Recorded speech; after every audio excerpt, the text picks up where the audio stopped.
Hello, everyone. Welcome back to the podcast. Happy holidays for anybody that is tuned in, that celebrates Christmas. Merry Christmas. Hopefully you're staying warm out there on this chilly Christmas Eve morning.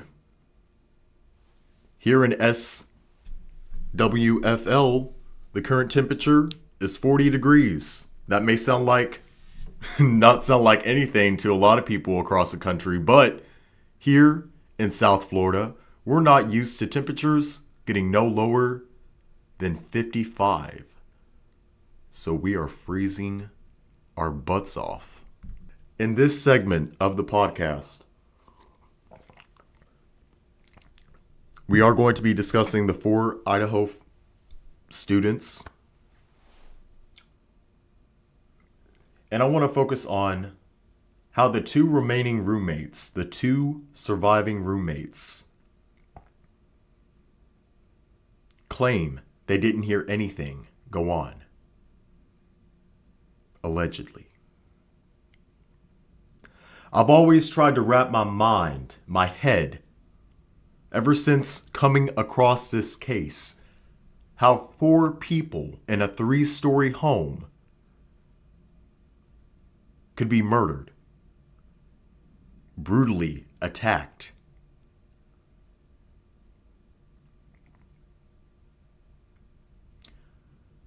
Two surviving roommates were on the first floor. The Idaho 4 were found on the 2nd and 3rd floor. According to occupants of 112 King Road in Moscow, Idaho, the insulation is poor. They described the home as being old, which I wouldn't classify it as being old, but then again, I didn't live there. They said you could hear everything from people talking, people walking on the floors upstairs. We've also heard that night, early in the morning,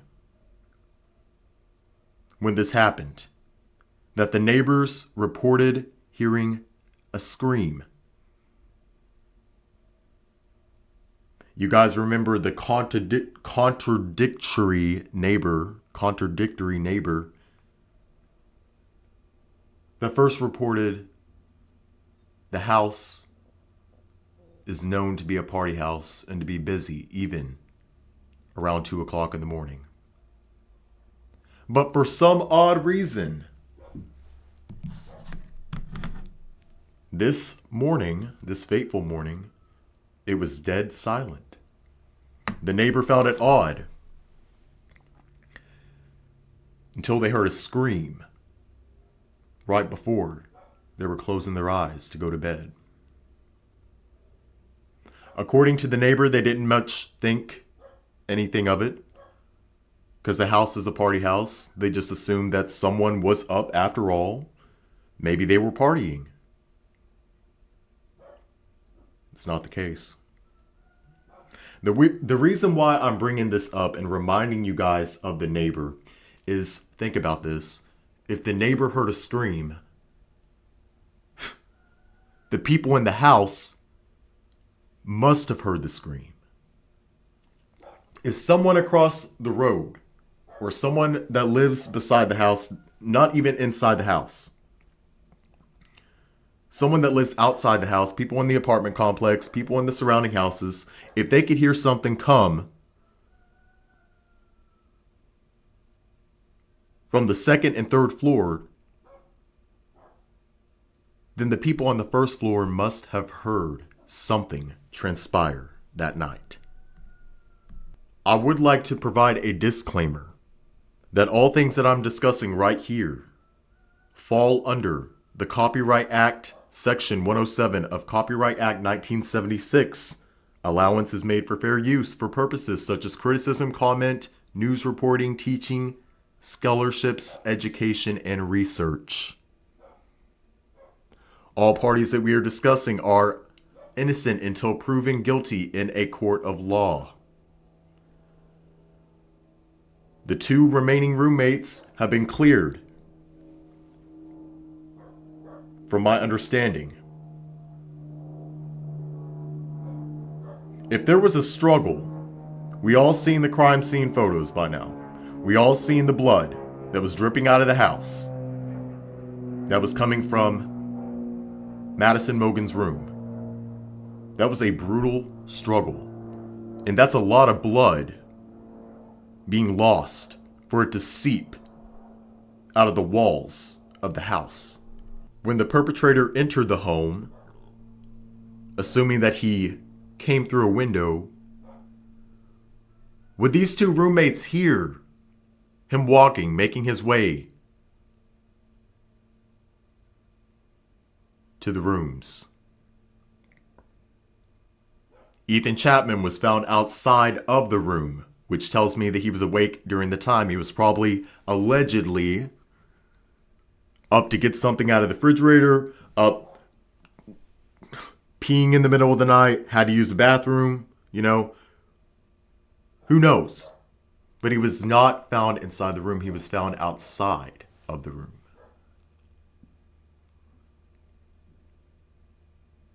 So not only do you have crimes, people being brutally stabbed to death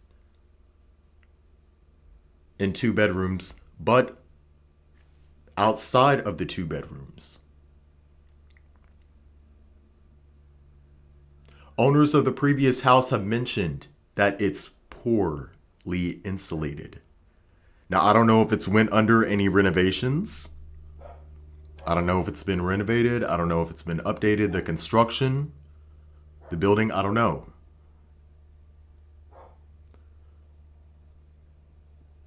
But according to what prior students that stayed there in previous seasons, they described it as hearing everything happening above them.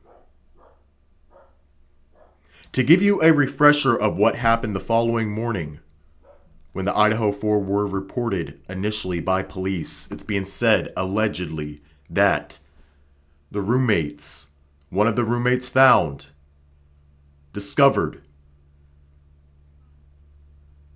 a victim, immediately ran out the house screaming, and went to search for a neighbor or someone that doesn't live inside the house for them to call 911 because someone was passed out and unconscious.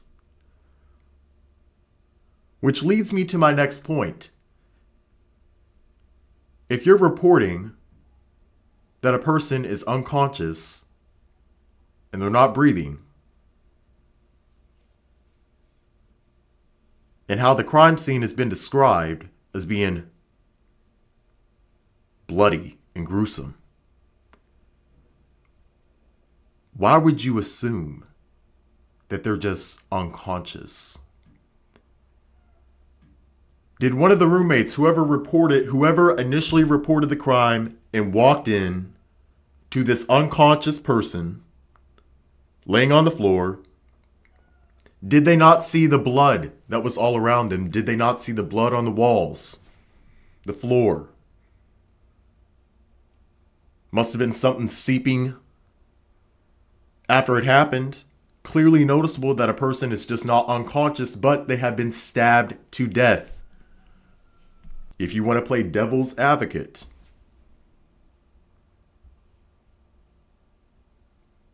and find a reason why the roommates did not hear what was happening above them as their friends were being brutally unalived. Maybe they had their music going. Maybe they're heavy sleepers. Slipped right through it. Perhaps the perpetrator did try to go downstairs and get in one of those 2 rooms. Maybe both. But they were locked. They failed. So they decided to, let me try the next floor. See if I can get anyone up there. I just think it's odd how they did not hear anything during that night, even after the neighbors even reported hearing screams. How did the people on the first floor of the House of Horrors, where these 4 murders took place, did not hear anything, but the neighbors allegedly reported hearing something that night, a scream.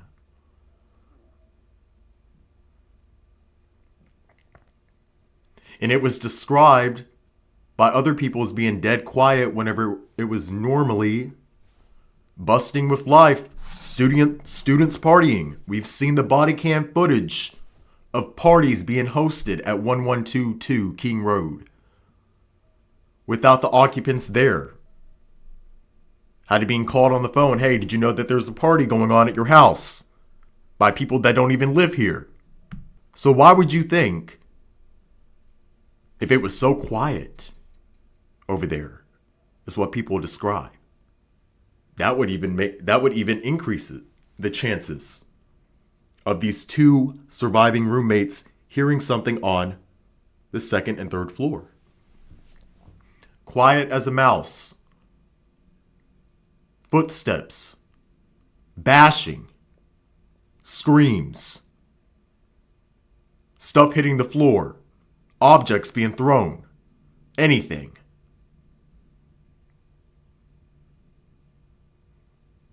You would think that once a person has been stabbed, depending on where they were stabbed first, they still have life in them to fight. Someone stabs you in the shoulder, you're going to probably put up a struggle. Opposed to if they just go right for the heart, the deadly blow. And then, of course, you would probably perish instantly. Pretty soon. Is this what happened? Is that why the roommates did not hear anything? The perpetrator went in for the kill immediately. He wanted to make sure that they were clearly not alive before he went ham and cheese. And I mean no disrespect. I'm not disrespecting the dead, okay? I'm just trying to make you guys understand and get a different perspective on the mind and how these people would operate. If the perpetrator went for a vital area on the first initial penetration of the knife, then the chances of Maddie, Xana, Ethan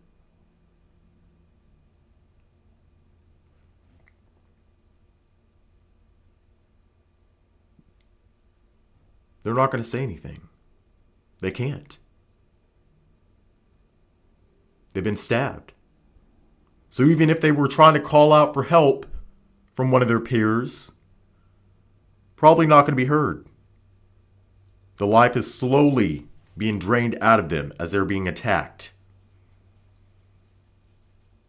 But still, I find it hard. You would at least hear something being in the same house. Of course, us web sleuths are not going to find out any of this information. Moscow police hopefully have interviewed these two roommates thoroughly. Again, all parties that we are discussing right now are innocent until proven guilty in a court of law. You have to be careful by saying that, especially in this case. People didn't get the memo. Hey, we're watching you online. Everything you're saying about this professor and people surrounding this case, we're going to take legal action if you don't stop. Some people didn't listen. This tarot reader on TikTok, which, mind you guys, I'm not going to speak much on this. There's actually a live stream scheduled for this evening where we are going to be discussing that more. The TikToker that's being sued by one of the University of Idaho professors for falsely claiming they had something to do with the 4 homicides. But once again, that live is scheduled for later on this evening. So stay tuned. I'm curious to hear your thoughts and opinions on what we have discussed here in this platform. Do you think it's hard Would have been hard for the roommates to hear something in that house as these murders were taking place. Were they heavy sleepers? Did they have music playing?